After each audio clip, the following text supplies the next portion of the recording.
첫째는 우리가 엎드려 기도하면은 주님만 바라보다 보면은 하나님이 방패이신 것을 알게 됩니다.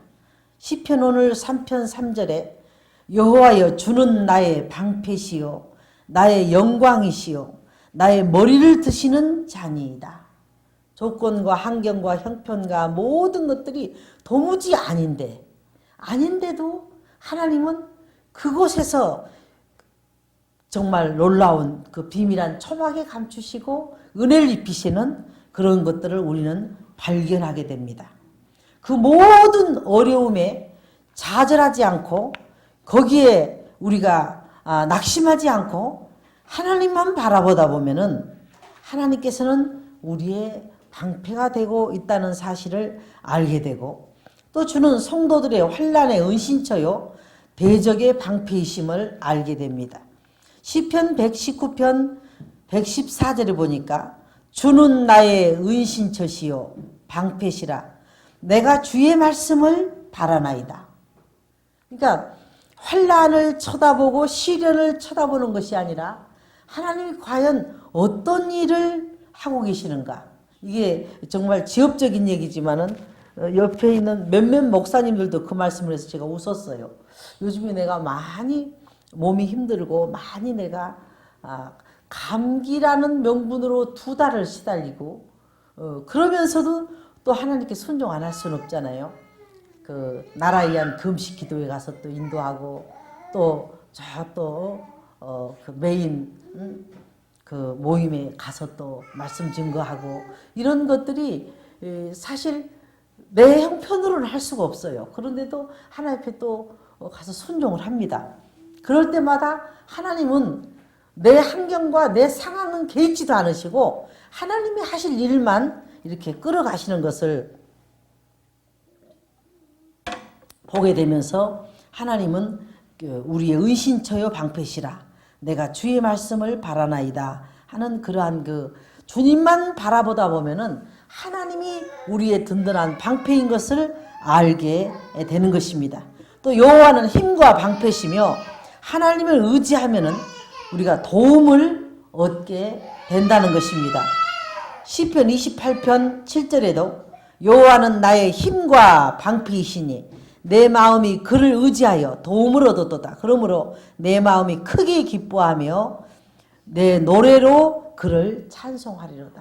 도무지 찬양할 수가 없고 도무지 어떻게 보면 감사할 수가 없고 또 그걸 또 더 지나서 도무지 어떤 일을 감당할 수가 없는데 하나님은 또 어떤 일을 감당하게 하시고 하나님이 승리하시는 것을 보게 되면서 나에게서는 나의 의의는 하나도 없고 내가 어떤 일을 할 수 있는 힘은 하나도 없고 하나님만이 어떤 일을 진행하시고 하신다 하는 것을 우리는 또 보게 됩니다. 또 주께서 방패가 되실 때만이 우리는 완전하게 거할 수가 있습니다. 시편 4편 8절에 내가 평안히 눕고 자기도 하리니 나를 완전히 살게 하시는 이는 오직 여호와시니이다. 하나님밖에 우리의 힘과 도움이 없는 것입니다. 또 방패가 되신 하나님은 택하신 자들을 보호해 주시는데 시편 84편 9절부터 11절에 보니까 우리 방패이신 하나님이여 주께서 기름 부음 받은 자의 얼굴을 살펴보옵소서. 주의 궁정에서 한 날이 다른 곳에서 첫날보다 나은즉 악인의 장막에 사는 것보다 내 하나님의 성전 문지기로 있는 것이 좋사오니 여호와 하나님은 해요 방패시라. 여호와께서 은혜와 영화를 주시며 정직하게 행하는 자에게 좋은 것을 아끼지 아니하실 것임이다. 만군의 여호와여 주께 의지하는 자는 복이 있나이다. 또 하나님은 궁극적으로 잠잠하신 것 같고 우리의 손에 잡히지 않지만은 하나님만이 우리의 방패요 상급인 것을 알게 하십니다. 창세기 15장 1절에 보니까 이 아브라함이 갈대아 우르를 떠나가지고 하나님의 약속대로 하나도 이루어지는 것은 없고 또 현실적으로 그가 말할 수 없는 어려움을 겪고 있을 때 하나님은 창세기 15장 1절에 이후에 여호와의 말씀이 환상 중에 아브라함에게 임하여 하나님의 말씀이 환상 중에 아브라함에게 임하여 이르되 아브라함아 두려워하지 말라. 나는 너의 방패요 너의 치극이 큰 상급이니라. 보이지 않고 잡히지 않은 하나님이지만은 너를 도와줄 자는 나요 너를 지켜줄 자는 나요 나는 너의 방패요 너의 치극이 큰 내가 상급이니라. 이렇게 말씀하신 것을 보게 됩니다. 또 두 번째로 주님만 찾다 보면은 주님이 우리의 피난처가 되신 것을 우리는 알게 됩니다. 천만인이 우리를 둘러 진친다 할지라도 주님께 우리가 숨어들기만 하면은 하나님 우리를 지켜주십니다. 시편 3편 6절에 보니까 천만인이 나를 에워싸 진친다 하여도 나는 두려워하지 아니하리이다. 하나님의 전능하심이 우리를 보호하고 피난처가 되어주시기 때문에 우리는 두려워하지 않는다는 것입니다. 사실 이거는 인터넷 방송으로 설교가 나가도 상관없습니다. 그동안 한국의 산상에서 들에서 교회에서 일제 36년 내의 그 고통 때문에 얼마나 일본에 대해서 더군다나 일본은 저렇게 무슨 뭐 유라시아 판과 뭐 무슨 아시아 무슨 판 이렇게 안에서 지도를 그려놓다 보면 이렇게 육지가 부딪히고 떨어지고 이렇게 돼 있잖아요. 그게 이렇게 부딪히면서 그 충돌로 인해서 그 물이 솟구쳐서 이 사람이 사는 곳을 덮쳐버린다는 거예요. 그게 쓰나미라는 거예요. 근데 그 판 가운데가 끼어 있는 나라가 일본이랍니다. 그래서 일본은 1년에도 1000번의 지진이 일어난대요. 그러니까 그 지진이 막 등이 흔들린다든지 아니면은 무슨 물건이 위에서 막 떨어진다든지 이 정도의 지진은 1000번이 일어난답니다. 그러나 사람이 다쳐서 죽고 막 그냥 저렇게 한 그 지진은 이번에 일어난 게 세계에서 5번째 크기의 지진이라는 것이죠. 그러니까 엄청난 겁니다. 정말 이런 그래서 지진이 딱 났는데 그 하나님이 그 영감이라고 표현하기만 이번에는 다르다. 사람 숫자가 지난번 고베 지진 때도 2만 명이 죽었어요. 그거하고 또 다르다. 이번에는 뭔가 하나님이 경제에 많이 손을 대서 일본이 회생하기가 조금 말하자면은 그래도 돈들이 많으니까 회복은 하죠. 그러나 그런 의미가 아니라 이제 뭔가 주변 아시아 국가들에 대해서 지금 세계의 3번째로 부자인데 그것이 이제 많이 이번에 좀 낙후되는 그런 뭔가 하나님이 좀 손을 댄 그런 기간이구나 하면서 그것도요 그런 일을 볼 때 영적인 막 고뇌가 되는 거예요. 집에 누워 있으면서도 저게 단순한 일이 아닌데 저게 그냥 사람만 몇만 명 죽는 정도가 아닌데 이것은 하나님께서 그러면서 우리나라를 생각하는 겁니다. 반도체를 수출하고 세계에다 일본에서 모든 그런 그 자동차를 뭐 도요타 차니 뭐니 또 소니 제품이 안 가는 나라가 없고 그렇게 하는데 다 그것들이 지금 중단돼 버렸어요. 다 문 닫았어요 지금. 그래서 하나님께서 물론 이제 어느 기간이 지나면 다 회복돼서 문을 열죠. 그렇지만 하나님께서 한국에다가 경제를 일으킬 어떤 통로를 지금 만들어 버리는 거예요. 그래서 그래도 우리의 잘못은 많아도 자꾸 기도하게 만드시고 우리의 회개하게 만드시고 하나님을 찾게 만드는 그래서 하나님을 찾는 그런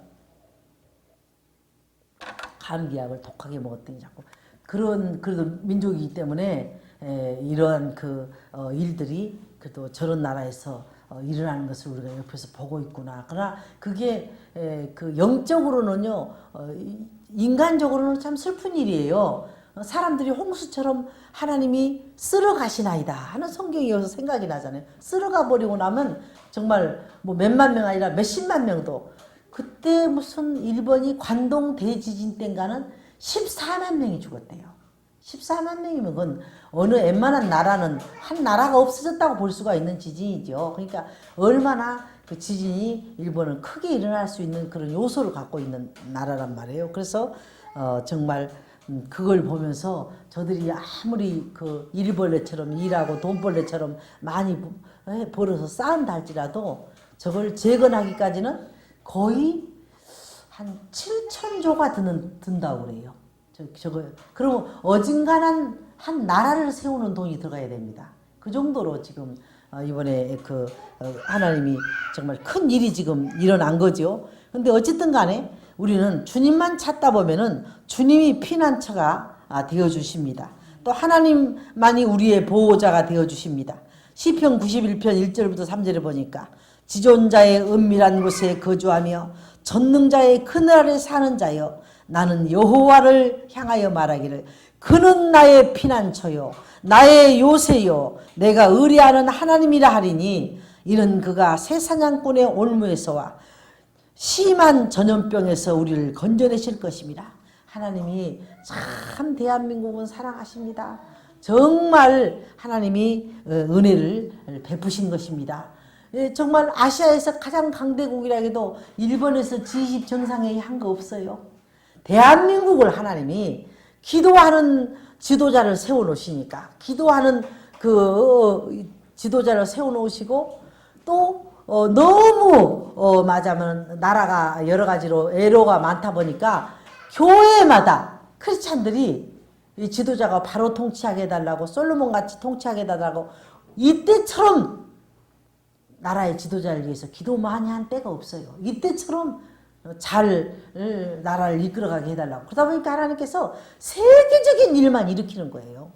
하다못해 이웃에서 일어난 저런 일도 지금 세계적인 일이 또 우리 옆에서 또 일어났다고 또 봐야 돼요. 이게 우리하고 연관이 가장 가깝다고 저는 봅니다. 무슨 미국이 당장 어떤 연관을 갖겠습니까? 무슨 뭐 중국은 워낙 큰 나라라서 이래도 저래도 그 사람들은 그러지만 가장 우리하고 지금 밀접한 그런 문제, 우리가 수출하는 것도 지금 또 가는데 또 문제가 오고, 그러나 이 마이너스 플러스를 계산하다 보면은 우리나라에가 플러스가 된 일이래요. 근데 그것도 절대 인간적으로 우리가 뭐 거기다 물을 갖다 부었습니까? 우리가 거기서 뭐 그 사람들을 바닷가로 데리고 나갔습니까? 하나님이 하시는 일이지만 영적인 눈이 열려서 보면은 하나님은 또 대한민국에 큰 일을 행하셨습니다. 그래서 이것이 이제 대한민국이 세계적인 경제로 나아가는 그런 또 하나님의 피난처의 역할을 주시는 것입니다. 그래서 에레미야 17장 17절을 보니까 주를 피난처로 삼지 않은 자는 재앙의 날에 두렵게 만들어 놓습니다. 주는 내게 두려움이 되지 마옵소서. 재앙의 날에 주는 나의 피난처시니이다. 에레미야는 그랬습니다. 재앙의 날에 나의 두려움의 대상이 하나님은 되지 마시고 오히려 재앙의 날에 우리의 피난처가 되어주세요. 이런 기도를 에레미야 선지자가 하고 있습니다. 오직 여호와만이 인생의 가장 완전한 피난처십니다. 시편 14편 6절에 보니까 너희가 가난한 자의 계획을 부끄럽게 하나 오직 여호와는 그의 피난처가 되시도다. 하나님은 우리의 피난처가 돼서 우리를 보호해 주십니다. 또 거짓으로 피난처를 삼는 자는 화를 당하게 됩니다.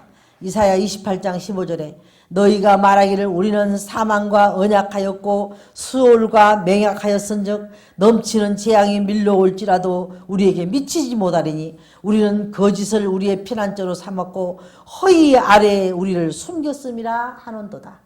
다 하나님이 드러나게 하시고 하나님만이 피난처가 되어주시지 하나님이 피난처가 되어주지 않으시면은 바닷물이 넘침으로 하나님께서 그 바닷물이 넘침으로 어려움을 겪을 수밖에 없습니다.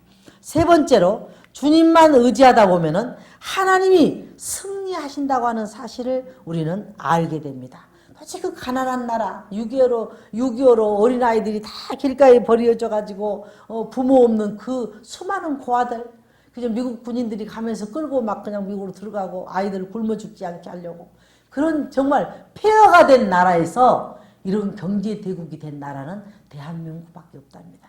그것은 이승만 대통령이 기도로 이 나라를 시작했고 하나님께 기도로 그 6.25 때도 그냥 그 부산 초량교회 가가지고 지도자들끼리 막 손들고 막 대통령이 막 기도를 했대. 하나님 우리나라 살려달라고. 이대로 나왔다는 우리나라 완전히 전멸한다고.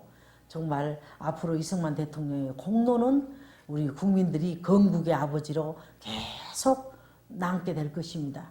이승만 대통령의 돌아가시고 프란치스카 여사가 한국에 있었는데 그건 이제 그래도 남편이 한국 대통령이다 보니까 한국말을 잘 알아들으시더라고요. 프란체스카 여사가 있을 때 제가 이화정에 예배를 드리러 다녔어요. 그러면은 며느리한테 마마 이리 와서 같이 예배 드리자고 그래요. 그리고 제가 집에 가서 사진이 많이 있습니다. 제가 축도하면은 고개를 이렇게 하는데, 근데 거의 돌아보면은 대통령 양말이 구멍이 뿡 뚫린 것을 프란치스카 여사가 그걸 꼬매서 신겨요. 얼마나 검소한지. 이런데 그 대통령 영부인이 이런데 조끼도 구멍 난데 다 천을 대서 꼬매서 입었어요. 근데 이번에 제가 청와대에 들어가가지고 그때도 그분도 영부인이잖아요. 프란스카 여사도 그분의 그 사생활을 보면서 세상에 나라의 어머니가 저럴 수가 있는가. 근데 이번에 대통령 영부인께서 얼마나 검소한지. 검소해요. 그걸 아주 피부로 느꼈어요. 우리가 그 청와대라 하면은 뭔가 하나의 그 나라의 저기니까 막 중국의 자금성이라든지 일본의 천안궁이라든지 지도자의 거처는 화려하게 해놓습니다. 왜? 국민의 자긍심이거든. 그런데 이렇게 돌아보니까 리모델링을 안 했어. 이 대통령이 취임하고는 그 안에 리모델링을 안 했어요. 이 밑에 카페트만 깔아놨더라고요. 이렇게 나는 그걸 무심코 보지 않고 자세히 봤어요. 아, 이건 이명박 대통령이 월급도 안 받잖아요. 괜히 호화판으로 여기다가 돈 몇십억 쓰지 마라 이러신 것 같아. 그리고 그 영부인께서도 옷이 그냥 까만 투피스. 지난번에 무슨 그 행사 때도 입었던 국가조창기도 때도 입었던 똑같은 옷이에요. 까만 투피스 입고 그냥 나와서 앉아 계시더라고. 그래서 아, 저분도 굉장히 이렇게 막 사치하고 이러지 않으시구나. 프란체스카 여사를 내가 생각해 봤어요. 그러면서 그러는 거예요. 목사님 여기 있으니까 왜 이렇게 돈 쓸 일이 많은지. 그냥 독거노인들, 심장병 어린이가 수술을 못 받는다 하면은 보내주라고. 그러니까 당신 통장은 항상 마이너스가 돼하고 있대요. 영부인이 그러면서 여기 있다 보니까 너무 그러니까 그게 거기 있다 보면 길을 막는 거거든요. 근데 백성들이 누가 보면은 저기 아이들이 돌볼 자가 없다. 그러면 그 밑에 저기 연락을 한대요. 거기 좀 뭐 좀 보내주라고. 그래서 내가 그 어머니나 아무나 하는 게 아니구나. 그런데 총 관심이더라고요. 수술 못 받는 자, 가난한 자, 어려운 자. 그래갖고 오직하면은 그 기업인들한테 그런 그 부탁을 했대. 내 통장에다 한 달에 5만 원씩, 10만 원씩 좀 넣어달라고. 내가 돈 쓸 데가 너무 많다고. 자기가 쓰는 게 아니야. 그 병든다도 수술비 모자라다면 붙여주고 그런 얘기를 하시니라고 몇 시간을 그러는 거예요. 그래서 보면서 야 역시 우리나라는 나라의 어머니가 프란치스카 여사도 그러더니 진짜 검소하고 그런 분이 계시구나. 그러면서 굉장히 마음에 집에 와서 내가 그 얘기를 하다 내가 울었던 것 같아요. 나라의 어머니는 나라의 전체의 짐을 지고 그렇게 고민을 하는구나.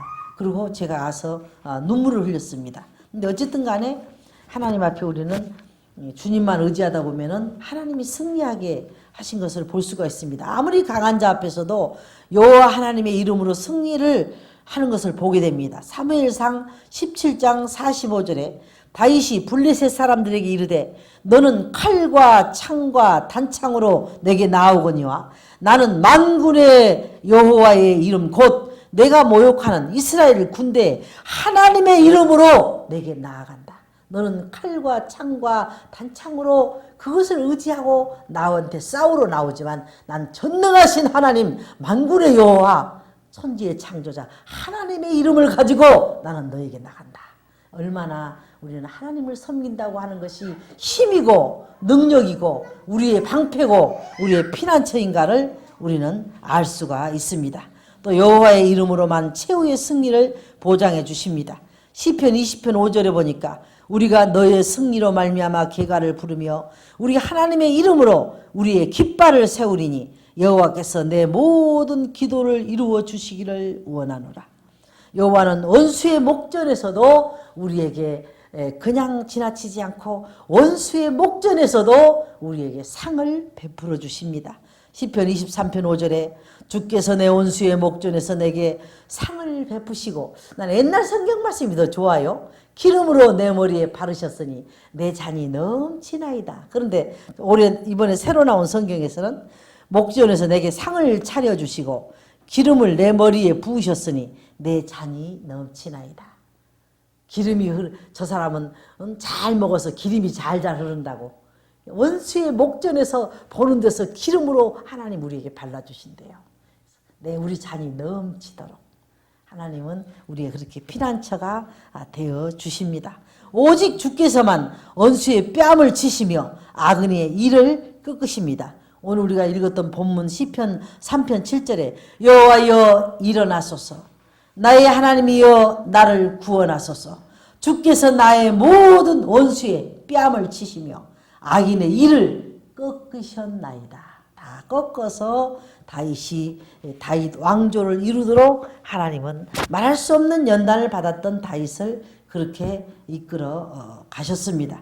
우리 앞에 놓인 모든 장애물들은 그 장애물 자체가 문제가 아니라 그것을 극복할 비결을 밝혀내지 못한 것이 문제입니다. 그 비결은 환난이 임하거나 고통이 엄습할 때는 하나님께 엎드려 우리가 도움을 청하고 기도함으로 주님이 제시하신 새로운 돌파구로 해결의 축복을 받는 지혜로운 자들이 되어야 되는데, 첫째, 주님만 바라보다 보면은 하나님이 방패가 되신 것을 알게 되고, 두 번째로 주님만 찾다 보면은 주님이 피난처가 되신 것을 알게 되고, 세 번째로 주님만 의지하다 보면은 하나님이 승리하신 것을 우리는 믿게 됩니다. 어떤 분이 이런 명언을 했습니다. 신앙의 눈이 열리기까지는 우리의 시력은 다 마이너스다 그랬습니다. 볼 것을 보지 못하고 깨달을 걸 깨닫지 못한다는 거예요. 부족한 사람은 좀 극심하게 어려움을 겪고 있을 때 하나님께 두 손 들고 그런 기도를 많이 했습니다. 천지의 대주제가 되신 하나님, 이 지구상에 있는 모든 것의 주인 되신 하나님, 하나님 마음만 먹으면 못 하실 일이 없는데, 하나님 근거도 없는 그 아브라함 혈을 단신일 때 그에게 열국의 아버지를 만드신 같이 아무 한국 속담에 덤풀이 있어야 도깨비가 나지, 아무 어떤 근거도 없는 그러한 그 어려움에 있어도 하나님은 모든 것의 근원자가 되셔서 하나님 축복하실 줄 믿습니다. 했더니 하나님께서 정말 하늘에서 쏟아붓는 것 같은 경험을 저는 여러 번 했습니다. 그래서 우리 하나님이 마음만 먹으시면 모든 것, 지금 현재 놓여 있는 것들을 어느 날인가 뒤돌아보면요, 이슬에 옷이 젖듯이 어디까지 우리가 가 있어요. 그것을 하루아침에 딱 그렇게 하는 게 아니에요. 어머, 우리가 그랬는데, 단칸방에서 갈 데가 없었는데 지금 여기 와 있네. 갈수록 어떻게 보면은 더 어려워지는 게 아니라 갈수록 더 나아지게 하신단 말이에요, 하나님. 그리고 어느 날인가는 하나님께서 내 잔이 넘치나이다 하는 은혜를 입힐 때가 있습니다. 그래서 오늘 우리 성경 말씀을 의지해서 우리의 영안이 열리게 되면은 하나님만이 우리의 방패가 되시고, 하나님만이 우리의 피난처가 되시고, 하나님만이 우리 승리가 된다고 하는 사실을 다시 한번 생각하면서 주의 말씀의 은혜를 우리가 함께 나누었습니다. 기도하겠습니다.